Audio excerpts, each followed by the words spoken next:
Halo. Selamat malam bagi para pendengar Pesimis Squad, podcast Pesimis Squad. Ya, ini kita rekodnya jam berapa ini ya? Jam 12 kurang 10 menit. Dan kita ini kebetulan sedang ada di luar. Ya, ini bertiga sedang ada kegiatan di luar, jadi kebetulan ada free time untuk melanjutkan episode Blur Podcast seperti itu ya. Mau ngomong apa Mas Galuh? Enggak ngomong. Saya megang mic aja. Ya. Oke, nah jadi untuk kesempatan kali ini yang jadi MC-nya adalah saya, Devindov, seperti itu, dan masih bersama SHBB dan JP Kun. Ya, seperti biasa kita akan melakukan spin dulu. Spin ini untuk mencari topiknya seperti itu ya. Topiknya apa yang kita bahas dari roda keabadian. Dan ini kalau dipencet berulang-ulang kali ya bakal muter terus. Oke lah, kita coba spin. Ya, ini dia spinnya. Mari kita spin. Oke. Gimana hasilnya? Wah, ini ternyata bahasanya berat ini. Kenapa? Aduh, filsafat pesimis. Sebelumnya udah hampir kena JAV, ini sudah siap bacot ya sepertinya. Oke, kita bahas tentang filsafat pesimis ini. Filosofi dan filsafat itu sama ya mungkin. Sebenarnya sama sih. Filosofi ya, filosofi. Oke. Setelah kita lihat di beberapa di sumber internet, ini ada cabang dari filosofi. Bisa kalian lihat sendiri di daftar sebelah kanan itu. Ada metafisika, ada estetika, logika, dan lain-lain di situ yang bisa kalian lihat. Kita spin lagi karena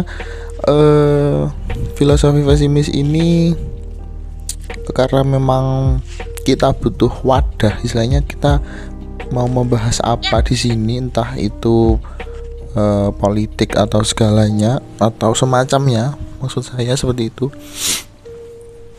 Jadi kita butuh wadahnya ya, kita mau ngomongkan apa, jadi tidak free speak seperti JAV yang hampir saja kena JAV. Hampir. Nah, ini kalian sudah lihat di situ 6 listnya. Mari kita putar kembali.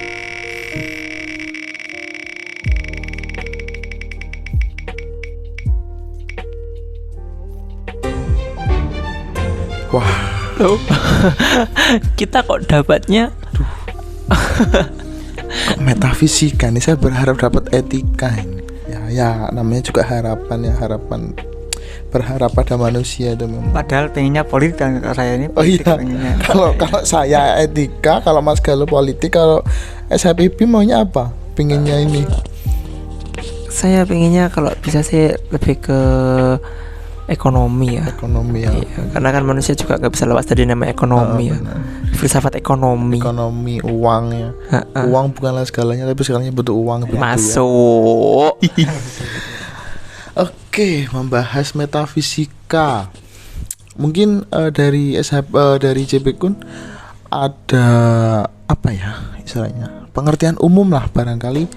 Ya, kalau saya menemukan, ya kita ini ya, karena kita memang bukan dari bidangnya. Ya, disiplin ilmu kita ini hampir tidak menyentuh masalah filsafat begitu ya. Ya, dua orang lawan bicara saya ini dari sejarah, saya sendiri dari informatika seperti, jadi tidak pernah menyerempet. Mungkin di pembelajaran ada dulu di kuliah sempat menyerempet filsafat. Ada. Tapi filsafat sejarah namanya. Filsafat sejarah gitu. Mungkin listnya itu kurang ya, ada sejarahnya ya.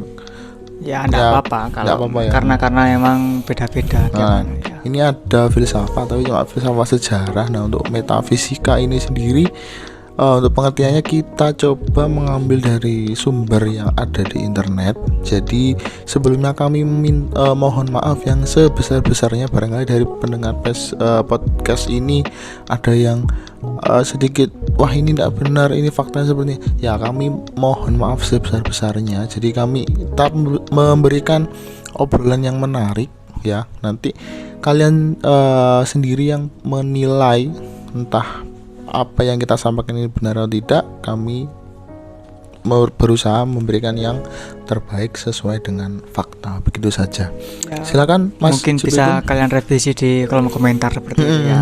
Meramaikan kolom komentar, bisa kalian revisi, perbaiki seperti itu ya. Silakan Mas Galuh. Ya, kalau dari saya sih ini kan mengambil dari sebuah artikel atau jurnal dari UGM. Nah, ini namanya adalah dari Pak Rizal Mustansyir. Nah, ini Pak Rizal yang mendengarkan ini mungkin saya mengutip dari punyanya Anda.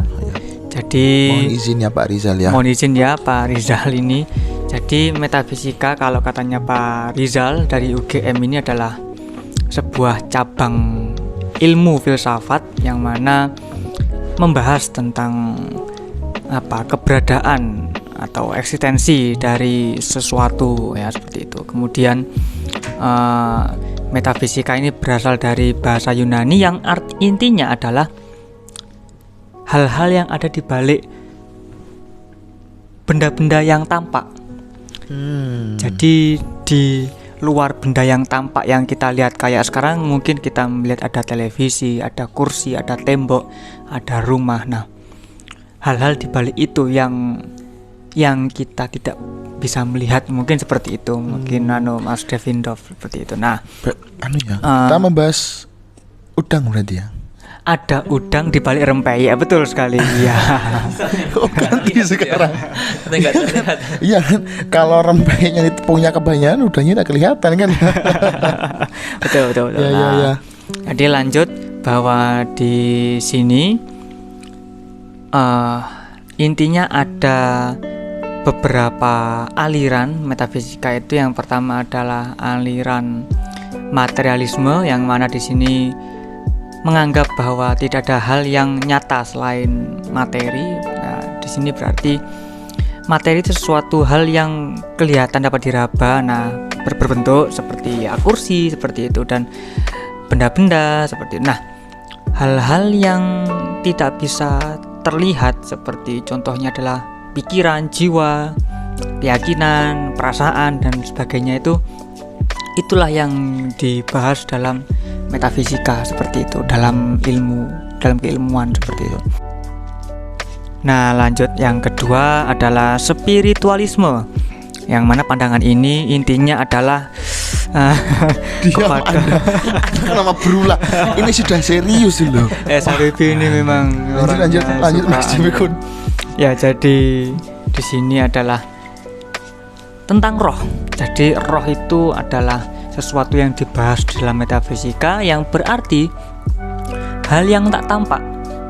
Berarti intinya dari kedua cabang ilmu itu, dari kedua aliran ini adalah intinya yang tak terlihat di dunia nyata ini, itu yang masuk dalam metafisika seperti itu Mas Devindov. Ya. Nah, berarti kalau kita meruncingkan bahwa metafisika ini kita anggap sebagai mungkin sesuatu hal yang membahas ataupun mempelajari tentang ilmu gaib, bisa jadi masuk ke metafisika seperti itu, yang hal yang tak terlihat. Ya, jadi bagi pendengar yang mungkin sedikit lebih atau lebih banyak tahu daripada kami, bahwa malam hari ini kita coba meruncingkan metafisika ke hal-hal gaib, seperti awamnya seperti itu, dan itu menurut kalian ini salah, kami memohon maaf sebesar-besarnya, karena tidak ada satupun dari kami yang mempelajari disiplin ilmu tentang filsafat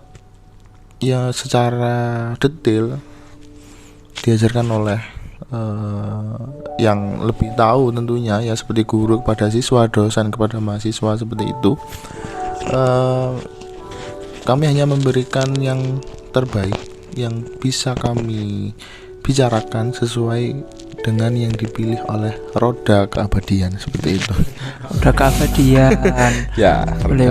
Jadi bahas tentang ilmu tentang alam gaib ya. Ini antara percaya dan tidak percaya, antara hal-hal gaib. Memang kita hidup di Pulau Jawa ini tentunya khususnya hal-hal yang bermasalah atau berhubungan dengan alam gaib atau sesuatu yang berlawanan dari nyata, tidak kasat mata ya. Tidak kasat mata ini sangat dekat sekali, sangat kental gitu ya. Sangat kental banget kok di Jawa itu. Ya bukan di Jawa, di semua. Tapi khususnya karena kita tinggal di Pulau Jawa, jadi apalagi sekitar Pulau Jawa wilayah, kalau kita tahu Banyuwangi gitu kan cukup hal-hal yang berbau-bau gaib itu kan, bau-bau yang mistis-mistis itu kan cukup kental banget. Ya tertarik karena memang membahas ataupun mempelajari sesuatu yang ya tidak nyata secara logikanya, memang itu tidak nyata, tapi secara mungkin spiritual ataupun secara rohani itu memang ada, dan ya mayoritas ya percaya ya seperti itu. Nah, untuk bahasan hal-hal yang tidak nyata tadi, mungkin ada sesuatu mungkin dari SHPB yang sekiranya cocok untuk kita bahas malam hari ini, dan salah satu dari kita ataupun semuanya pernah istilahnya mendengar ataupun melihat sendiri ataupun bahkan apa istilahnya ya melakukan aktivitas itu secara langsung. Mungkin ada sedikit kalau seumpama kan kita punya satu konten yang mistis gitu kan. Ada satu konten mistis, kita bahas tentang kemistisan yang ada di sekitar kita, itu kita bahas sana. Tapi kita di filosofi ini kita lebih bahas tentang ini sesuatu yang biasanya kita anggap itu sebuah gaib. Itu kita dalam pemikiran kita itu seperti apa gitu. Benar. Jadi bukannya kita bahas tentang kayak di sekitar kita ada apa saja mungkin, atau kita pernah punya pengalaman tentang gaib. Itu sebenarnya kita nanti bahasnya di mistis gitu ya. Tapi di sini kita bahas tentang ketika ada sesuatu yang mistis, pemikiran kita tentang mistis tuh bagaimana? Benar. Dan sebenarnya saya sudah dapat satu permasalahan gitu tentang ini loh. Tahu kan liriknya lagu Saben Malam Jumat itu kan? Jumat itu. Benar sekali. Jadi kayak lagunya kalau nggak salah kayak gini ya. Coba saya nyanyikan yang saya bisa. Ditampilkan di layar aja. Oh, langsung aja ya. Gitu. Dan itu kan ada liriknya gitu kan. Dan kita coba bahas liriknya tampilkan. Bahas dulu ya. Kita bahas dulu tentang liriknya gitu kan. Saben malam Jumat ahli kubur mulih nang omah. Ini kan kalau sama di dalam arti bahasa Indonesia kan, setiap malam Jumat atau setiap Kamis malam ahli kubur atau orang yang sudah meninggal itu akan pulang ke rumahnya masing-masing. Kalau menurut dari JP Kun tentang setiap semalam Jumat itu ahli kubur atau orang yang setelah meninggal itu pulang ke rumah itu gimana coba? Ya, jadi kalau yang ini saya ambil dari pengalaman pribadi dan juga dari kebetulan keluarga saya ini, ya mohon maaf ini ya, jadi orang-orang yang latar belakangnya itu orang-orang sakti kayak gitu. Kejawen. Betul. Ya betul kejawen gitu ya. Tapi nggak kejawen, ini basicnya itu Islam seperti itu. Tapi memang punya ilmu-ilmu yang memang di luar nalar manusia biasa, dan kebetulan ini adalah fakta kalau apa yang bukan ini satanya. Ini memang fakta bahwa apa yang Cipikun katakan tadi memang benar. Ya betul. Ya jadi paman saya, paman saya itu paman kandung itu adalah orang yang bisa dibilang bisa berinteraksi dengan hal-hal goib di luar itu. Jadi bisa dibilang beliau ini adalah Mbah Yai. Nah, seperti itu Mbah Yai, dan punya murid juga, punya pundaan juga kalau mau mungkin, tapi ya mau mengunjungi di Seliragung rumahnya tapi kalau mau mencari mungkin ada kok. Tapi sekarang beliaunya sedang belajar lagi di Jember. Oke, jadi setiap malam Jumat paman saya itu selalu mengadakan pengajian dulu seperti itu, pengajian rutin, dan pengajian ini mengundang banyak orang untuk memberikan atau mengirim doa. Nah, seperti itu. Nah, dalam bentuk apa? Nah, doanya ternyata untuk mengirim doa itu ternyata ada barangnya, ada syaratnya kayak gitu. Syarat barangnya ini contohnya kain, baju, atau sarung, atau ketu, songkok, itu songkok, peci, kemudian bisa jadi sandal seperti itu. Nah, ternyata dari visualisasi yang dilakukan oleh paman saya, dan juga kebetulan pernah ada yang dibuka, kalau mungkin kalian pernah dengar, itu adalah mata batin. Betul sekali, mata batinnya itu pernah dibuka. Bukan mata najwa loh ya, mata najwa membahas tentang politik gitu, waduh bahaya itu. Ya, jadi ini ketika dibuka itu ternyata di depan rumah pondokannya Om itu sudah mengantri keluarga yang jadi daftar atau list yang akan dikirimkan doa oleh si keluarga yang masih hidup. Contoh. Devindov ingin mengirim doa kepada kakeknya ini. Nah, lewat Om saya kayak gitu. Nah, jadi kakeknya si Devindov sudah ada di depan rumah si paman saya itu untuk menunggu doa, karena tahu Devindov nggak di rumah, tapi ngirim doanya lewat orang lain, medianya orang lain kayak gitu, yang lebih paham, yang lebih bisa seperti itu. Nah, kenapa kok ada sandal, ada kain, ada mungkin baju atau sarung? Ternyata itu untuk bekal, karena nyatanya siksa kubur itu kejam atau memang ganas, sampai bajunya ada yang robek, sampai ada yang wajahnya terbakar, ada yang sampai kakinya buntung. Amit ya, ini kakinya buntung atau kepalanya putus dan sebagainya. Nah, dengan adanya baju atau sandal atau sarung atau peci ini untuk menutupi, untuk mengganti, untuk salin itu ya, untuk ganti baju seperti itu dari baju kemarin yang sudah rusak. Nah, jadi saben malam Jumat atau setiap malam Jumat ahli kubur mulai nang omah atau pulang ke rumah, ahli kubur pulang ke rumah ini benar nyatanya kalau di dalam ilmu metafisika, toh pada akhirnya si arwah yang, atau mungkin roh atau arwah ya, yang di alam kubur, yang selama dia hidup di alam kubur dia mengalami masa siksaan di alam kubur, ketika ada pihak keluarga yang mengirimkan doa kepada si ahli kubur, maka si ahli kubur akan sangat senang sekali, karena itu akan memperingan atau ya meringankan beban kuburnya seperti itu. Jadi pentingnya seperti itu. Monggo SHBB lanjut. Oke, jadi menurut Anda memang setiap malam Jumat itu para ahli kubur atau mereka yang sudah meninggal, mereka memang kayak mengharapkan mereka datang ke rumah, kembali ke rumah gitu ya.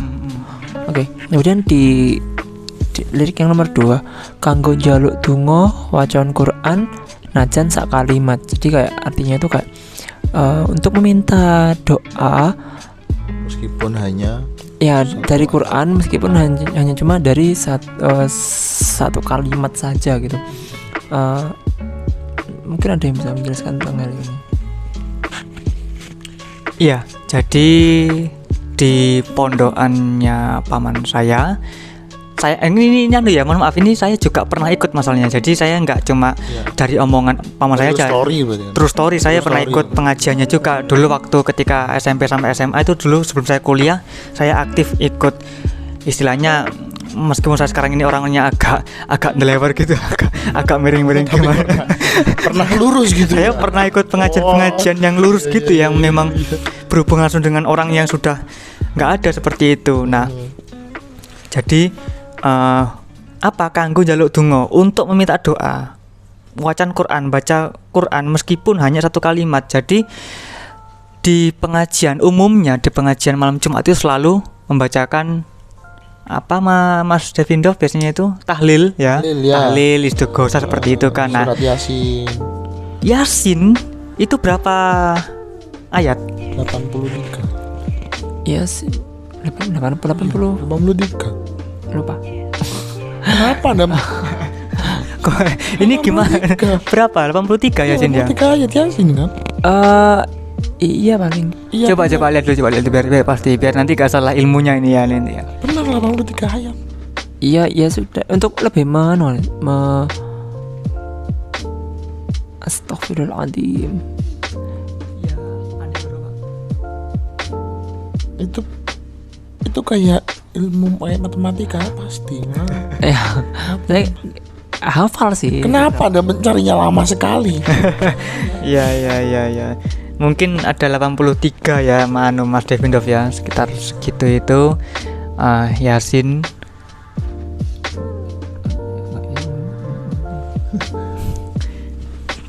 Iya, lanjut. Ya, jadi bahkan Yasin yang 83 ayat itu sangat lebih dari cukup. Ini loh, butuhnya cuma satu ayat, cuma satu kalimat. Itu Yasin 83 kalimat itu sudah sangat cukup sekali bagi ahli kubur ketika keluarganya memberikan doa. Dan terbukti ya, paman saya ketika memvisualisasikan, menggambarkan bagaimana senangnya, bagaimana bersyukurnya para ahli kubur ketika keluarganya itu memberikan doa, mengirimkan Fatihah, mengirimkan Yasin,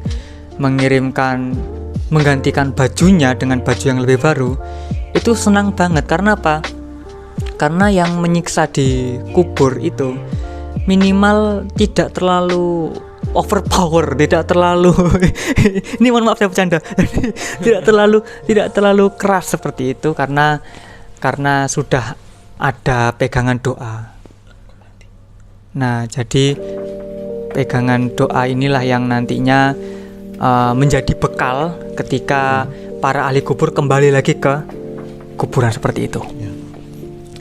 Oke, jadi memang dengan dibacakan Quran oleh mungkin dari keluarga gitu ya, bisa mengurangi dari beberapa siksa kubur gitu ya.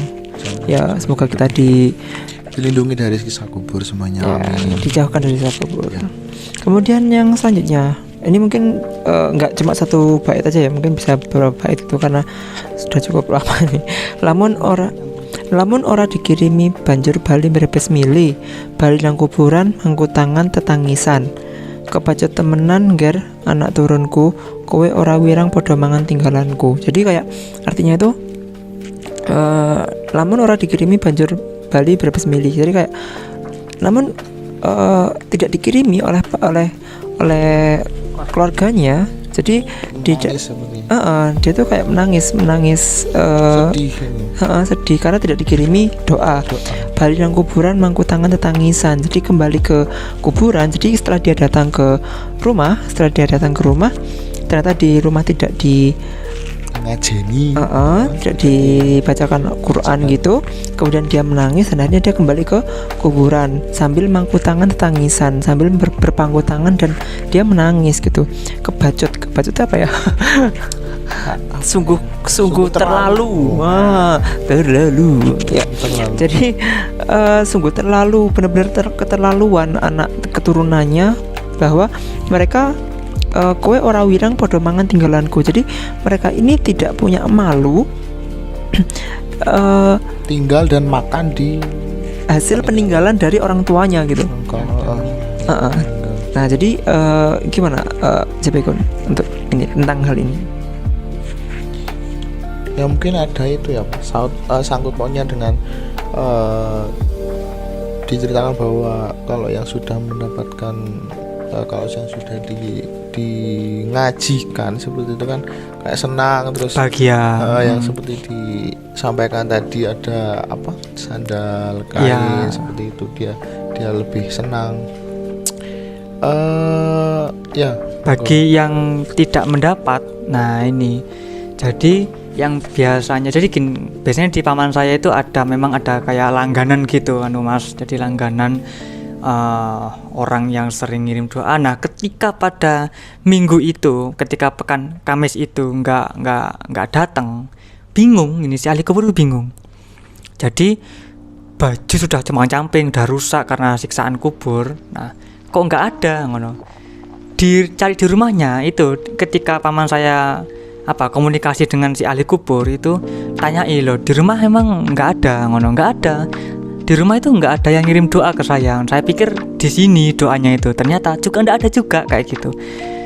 Nah akhirnya ya sudah, dia pulang sambil sambil menangis, tidak ada baju baru, tidak ada doa yang dapat meringankan dia dari siksa kubur seperti itu. Sekarang kalau misalnya ada yang mengirimkan, minimal itu bisa meringankan. Tapi kalau udah nggak ada kayak gitu, maka ya sudah, otomatis ketika dia pulang ke kubur hanya tadi mangku tangan itu, hanya tinggal mangu-mangu itu ya sudah Pak, plonga-plongo pasrah kayak gitu ya. Jangan dilanjutkan. Anda dari raut muka Anda sudah tahu plonga-plongo Anda. Soalnya tadi saya kena. Ya. Jadi itu pasrah kayak gitu, udah nggak bisa lagi sudah. Nah itu dari pengalaman saya. Nah kemudian kalau misalnya dari kalian ada yang bertanya, kenapa kok tidak paman Anda saja yang ngirimkan doa atau memberikan doa kepada yang nggak dikasih doa oleh keluarganya? Nah begini, ini metafisika juga, ini ilmu metafisika. Jadi nggak tahu ya, meskipun kita orang tua kita sudah meninggal seperti itu, ternyata masih ada ikatan darah. Sampai kapan masih ada ikatan darah? Masih ada ikatan seperti itu. Ikatan keluarga. Iya, masih ada ikatan. Jadi mau gimana pun, mau model orang tua, sejelek apapun orang tua, seburuk apapun beliau, semiskin apapun beliau, tapi yang namanya orang tua ya orang tua kayak gitu ya kan. Yang namanya ayah ya ayah, ibu ya ibu kita, kandung kita seperti itu. Meskipun seperti itu, ketika meninggal ya yang paling manjur doanya adalah doa dari anak-anak kandungnya. Nah bukan dari mbah yai yang lain atau apa.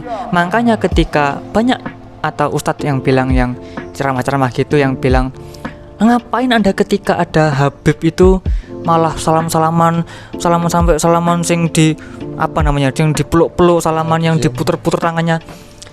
Jangan nyari Habib, carilah ibu Anda, kan gitu kata itu. Ibu Anda itu terus emang ini ibu Anda itu adalah yang paling manjur doanya daripada para Habib. Kecuali memang Anda sudah tidak punya orang tua, ya Anda mau nggak mau harus cari kiai atau berkahnya kiai atau Habib seperti itu, baru boleh. Tapi selama masih ada orang tua ya dari orang tua. Nah ketika orang tua sudah meninggal, maka doa dari anak kandungnya itulah yang paling manjur bagi bagi orang tua di alam kuburnya. Begitu juga jika anaknya sudah meninggal, maka yang paling manjur ya doa orang tua yang masih hidup yang paling manjur untuk anaknya yang di alam kubur seperti itu. Doanya sudah pasti maksudnya itu. Itu udah pasti. Ya kalau kiai bisa, maksudnya kalau minta doa ke kiai bisa. Cuma apa kalau di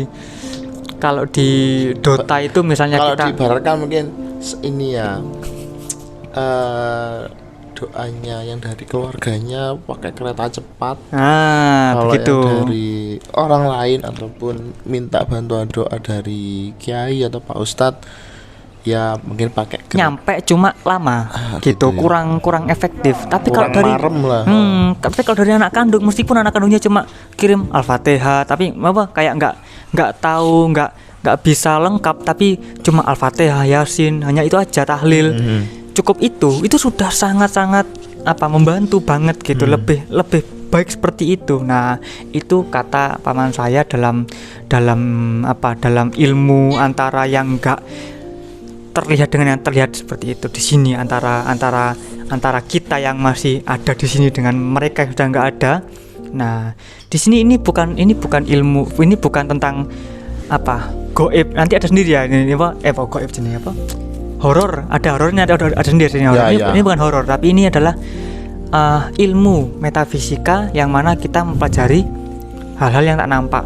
Nah, jadi bagi kalian para pendengar Pesimis Squad mungkin yang yang mungkin punya pengalaman yang sama, bisa tulis di kolom komentar ya. Tentu saja seperti itu. Saya kembalikan lagi ke Devindo.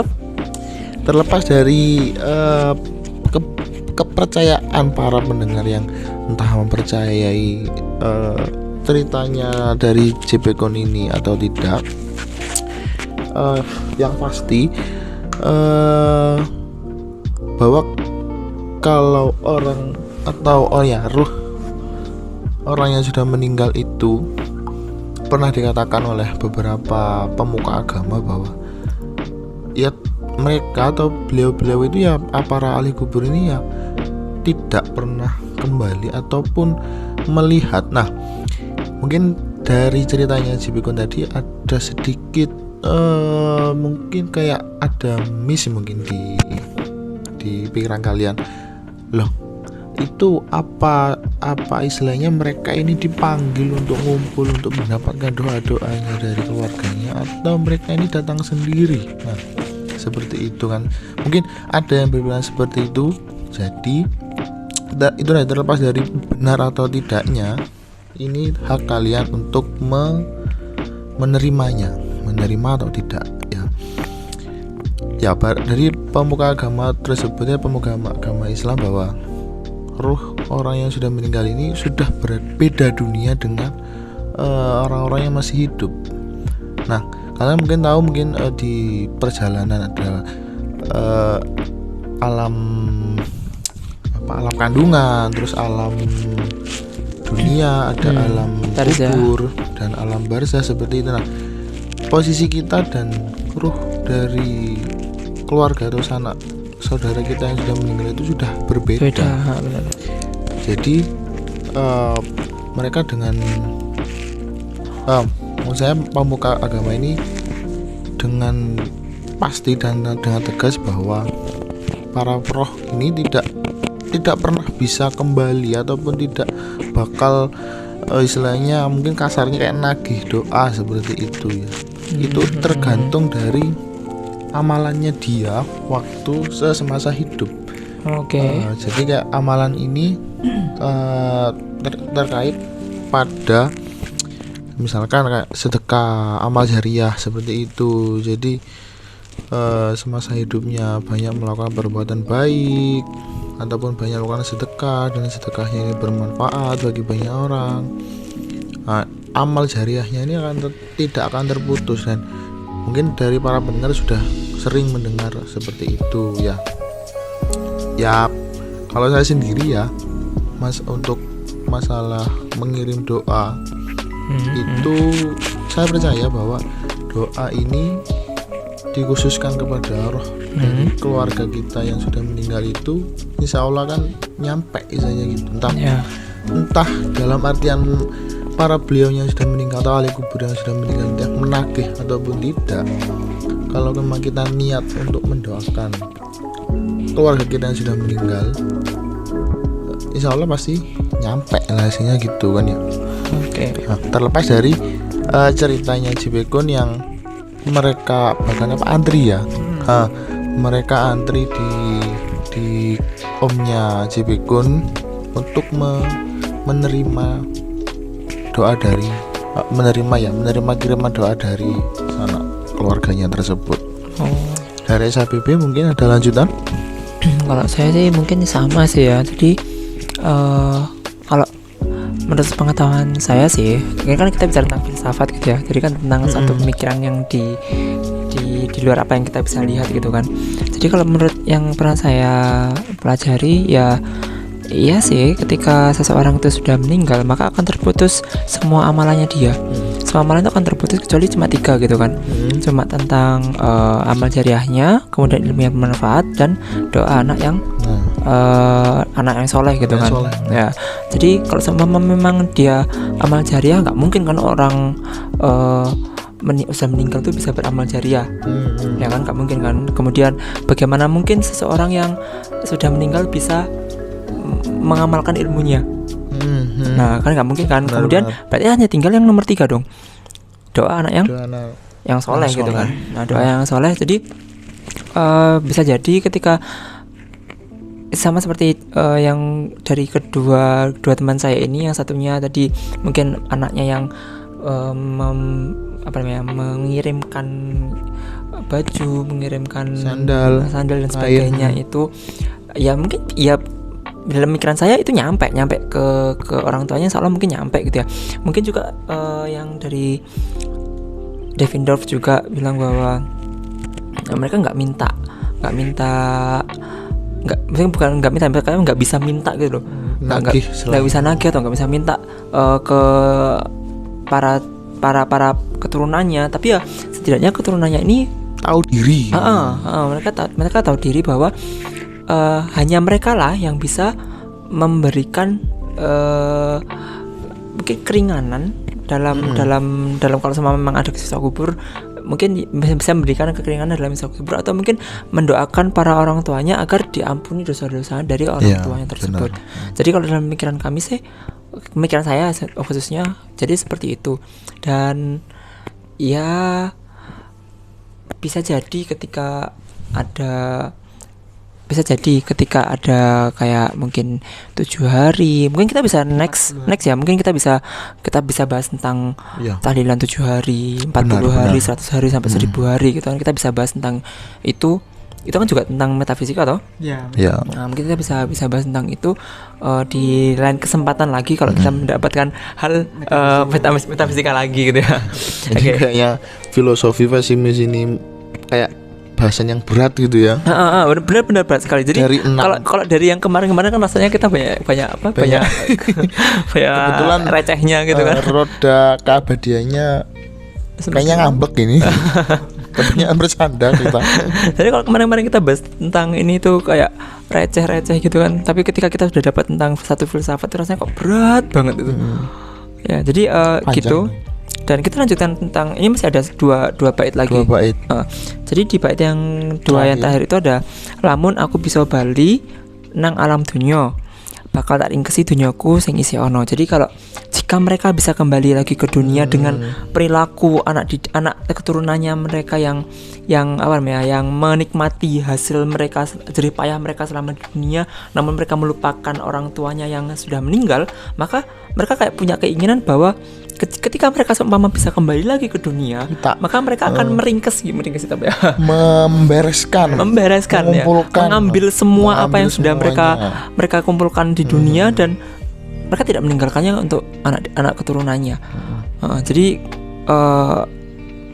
kita bisa ambil pelajaran di sini ya. Kita bisa ambil pelajaran dalam syair ini gitu kan. Dalam syair kita bisa ambil pelajaran bahwa sebagai anak keturunan dari orang tua kita, ketika orang tua kita sudah meninggal, maka kita jangan melupakan mereka. Jangan melupakan mereka, dan kita jangan pernah berhenti untuk mendoakan mereka. Ya, terkhusus bagi mungkin saya gitu ya. karena saya sudah ibu kandung saya itu kan sudah meninggal gitu kan, dan saya dengan adik-adik saya tuh setiap harinya kita tuh nggak pernah melupakan untuk selalu mendoakannya, meskipun cuma dalam doa 5 waktu Ya, gitu doa kan. setelah sholat Doa setelah fardu. sholat 5 waktu gitu kan. Kita selalu cukup kirim Fatihah, cukup mendoakan agar diampuni dosa-dosanya dan ditempatkan di tempat yang terbaik di sisinya gitu kan. Jadi filsafat ini juga ada hikmah yang bisa kita ambil dari mungkin per episodenya gitu. Mungkin ada tambahan Ya, dari sedikit cerita bukan cerita ya, bukan cerita, tapi ini memang sudah dulu di zamannya Nabi Muhammad SAW. Nah, jadi beliau itu sedang berjalan bersama sahabatnya. Mungkin ini memang ada, karena memang saya pernah baca sendiri, pernah dengar sendiri. Beliau itu kayak melewati suatu kuburan, tempat penguburan seperti itu, dan melihat satu makam itu setahu saya merasakan bahwa roh ini sedang disiksa seperti itu. Nah, Nabi Muhammad meminta sahabatnya untuk mengambil pelepah daun kurma, daun dari pohon kurma yang masih basah, dan dikirimkan dan dibacakan surat Al-Fatihah di makam tersebut, dan bilang bahwa sampai daun ini mengering, karena ini basah kan, posisinya masih basah itu, ruh yang di dalam kubur ini terlepas dari kayak siksa kubur, entah terlepas ataupun terkurangi siksaannya, pokoknya sampai daun kurma ini mengering. Nah, dari sini bahwa kita ini contoh asli dari Nabi besar ya, dan Nabi Muhammad begitu, bahwa doa dari orang yang bukan keluarganya pun ya juga bisa nyampe. Tapi itu yang paling diutamakan adalah doa dari sanak keluarganya ataupun anaknya. Nah, sedikit cerita sendiri dari saya sendiri itu, dulu waktu saya SMP ataupun SD itu saya lupa. Jadi antara bait lagu ini pun saya jadi teringat bahwa dulu entah siapa yang saya lupa, entah padi saya ataupun kalau di sini namanya Anang, itu Anang saya itu kayak menyediakan ini loh, kayak kopi, rokok, segala macamnya, bahkan ada uang. Yang katanya di situ roh, saya lupa sama sekali, entah rohnya siapa atau ahli kubur siapa yang kembali saya gitu. Nah, entah penyediaan disediakan kopi, rokok ataupun uang ini berhubungan antara dengan lagu ini yang mengatakan bahwa ahli kubur akan pulang untuk menagih doa, untuk menagih doa dari keluarganya. Ya, antara percaya dan tidak percaya ya, itu mungkin saja bagian dari budaya ataupun adat ya mungkin. boleh. Ya, seingat saya kopi ini memang habis gitu. Kopi ini habis. Wah. Bisa ya. Ya, makanya Malah antara percaya atau tidak percaya, kopinya yang disediakan ini habis. Entah siapa yang menghabiskan di sini, tapi yang pasti kita sebagai umat Islam ataupun umat dari agama yang kita anut, agama yang kita percayai, itu tadi doa dari kita ataupun kirim ngaji untuk umat Muslim itu memang berguna dan sangat dibutuhkan bagi ahli kubur dari keluarga kita. Cukup sekian ataupun ada tambahan lagi? Ini terlalu panjang nih. kita Sudah setengah jam lebih. Untuk masalah filosofi pesimis ini memang agak berat ya. agak berat, agak panjang juga. Berat, agak panjang karena harus membahas dari segala perspektif antara ini benar atau tidak, seperti itu. Dan kebetulan yang kita bahas adalah metafisika. Entah kapan nanti kita mendapatkan filosofi pesimis yang contohnya mungkin ekonomi yang seperti Pak S. Habibie inginkan ataupun politik yang JP Kun inginkan atau etika yang saya inginkan, jadi itu antara benar ataupun tidaknya, nyata atau tidaknya, ataupun seperti ini kayak apa ya istilahnya, pokoknya itulah. Saya sudah bingung. Pokoknya ya itulah pokoknya. Pokoknya nyambung enggaknya antara satu masalah itu dengan ya contoh kasus yang nyata seperti itu. Cukup sekian SHBB, JP Kun cukup. Ya, cukup. Atau sebelum kita tutup gitu ya, untuk yang ini mungkin ada nggak sih harapan dari mungkin Devindorf atau JP Kun atau mungkin saya juga gitu untuk next episode ini, next kedep Berarti kita melewati roda keabadian. enggak, hanya kan kita tetap menggunakan itu, tapi apakah yang kita Saya JAV. maksudnya dari roda itu di next ini kira-kira yang kan kita bukan judi ya, enggak judi ya Ya kayak enggak apa ya? Ya gini, antara kita bukan judi, kita pun kalau judi kan kayak main slot. ya maksudnya Slot. Kan Anda putar dapat angka 77 dapat uang lagi. Kita kan cuma memutar dari beberapa pilihan merandom. Ya kebetulan yang alat yang kita acak ini sama dengan yang dipakai di roulette ya. Nah, jadi ada nggak sih mungkin kedepannya ini yang next episode ini keinginan dari roda itu kira-kira yang mana gitu? Kalau untuk Devindorf dulu. Saya JAV. JAV atau romansa pesimis ya. Oke, jadi Javanese All Voice atau Javanese All Voice atau romansa pesimis. Kalau dari SHBB? Kalau saya lebih ke mungkin tentang mistis gitu ya, tentang tentang ini mungkin habis ini kalau ketemu mistis nyambung sama film di sini. Benar. Itu atau mungkin bisa bahas tentang K-pop. Oh, wadah gitu. Enggak, maksudnya ya pengen aja bahas tentang K-pop gitu. Kalau momen dari JP Kun? Kalau saya pengennya ke Gempita, game pesimis santai ini karena kebetulan saya lagi main game-game indie, game-game santai. Kayak dua pilihannya. Oh, dua ya. Itu Gempita atau Rompi. Romansa pesimis. Saya sama berarti sama dengan Devindorf sama karena Rompi ya. Siapa yang Anda mau bahas? ya karena kan habis bahas-bahas yang tegang-tegang ya kan. Oh, butuh yang relax ya. Habis klimaks kita butuh anti klimaks ya. Betul yang agak santai-santai gini ngobrol-ngobrol tentang bagaimana kisah saya dulu. Silakan di barangkali dari pendengar yang ini tidak bisa request ya. Tidak bisa ya.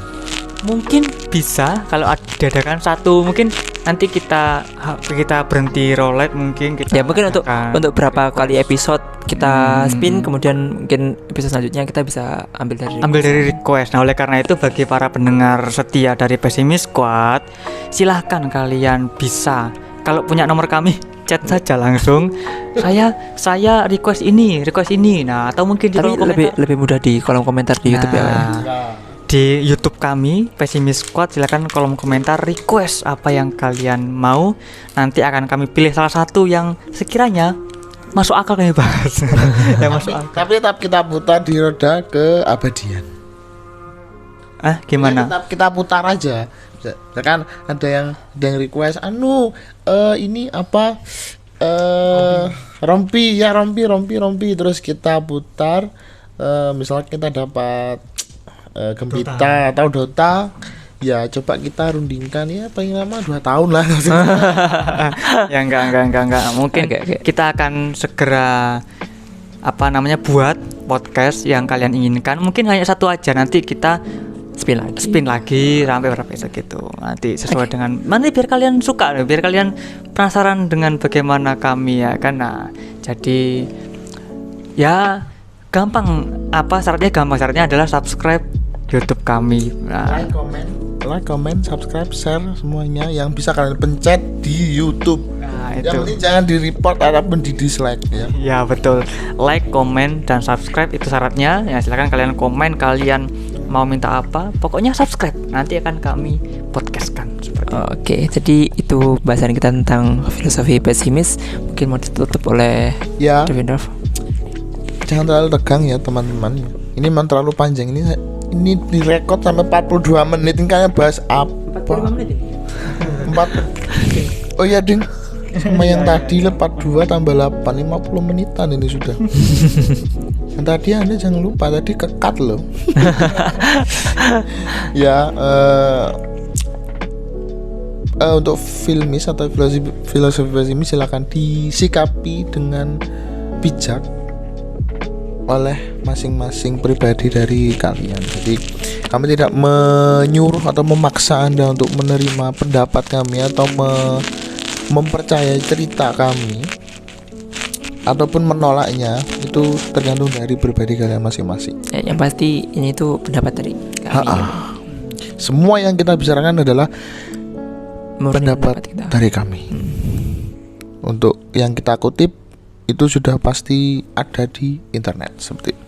Oke, terima kasih sudah mendengarkan hingga menit ke berapa ini? 43 tambah 8 51 ya 50-an lebih. Terima kasih atas kuota yang telah kalian habiskan. Terima kasih atas waktu dan terima kasih telah menjadi pendengar yang baik. Seapa ya? Oke, sampai jumpa di episode berikutnya. Terima kasih. Salam sehat. Salam sejahtera. Adios amigo.